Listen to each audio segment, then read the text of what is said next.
ज़बूर 49। ए सब उम्मतों ये सुनो, ए जहान के सब बाशिंदों कान लगाओ।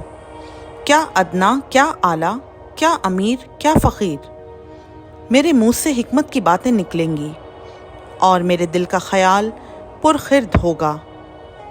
मैं तमसील की तरफ कान लगाऊंगा। मैं अपना मुआमा सितार पर बयान करूंगा।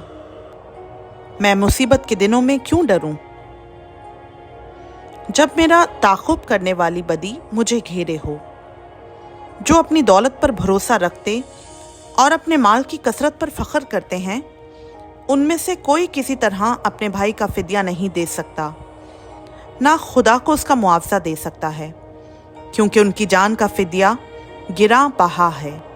वो अबद तक अदा ना होगा, ताकि वो अबद तक जीता रहे और ख़बर को ना देखे, क्योंकि वो देखता है कि दानिशमंद मर जाते हैं, बेवकूफ़ व हैवान खसलत बाहम हलाक होते हैं और अपनी दौलत औरों के लिए छोड़ जाते हैं। उनका दिली ख्याल ये है कि उनके घर हमेशा तक और उनके मस्कन पुश्त दर पुश्त बने रहेंगे।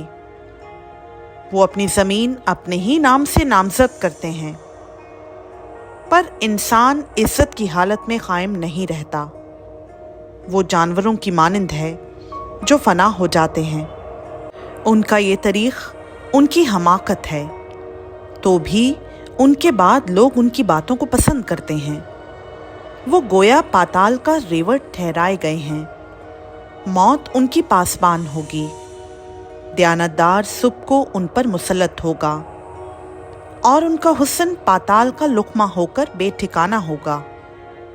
लेकिन खुदा मेरी जान को पाताल के इख्तियार से छुड़ा लेगा, क्योंकि वही मुझे कबूल करेगा।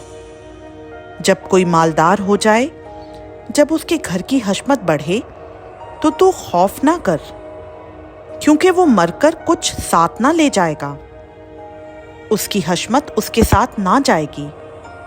ख्वाह जीते जी वो अपनी जान को मुबारक कहता रहा हो, और जब तू अपना भला करता है तो लोग तेरी तारीफ करते हैं, तो भी वो अपने बाप दादा की गरोह से जा मिलेगा। वो रोशनी को हरगिज़ ना देखेंगे। आदमी जो इज़्ज़त की हालत में रहता है पर खिर्द नहीं रखता, जानवरों की मानिंद है जो फना हो जाते हैं।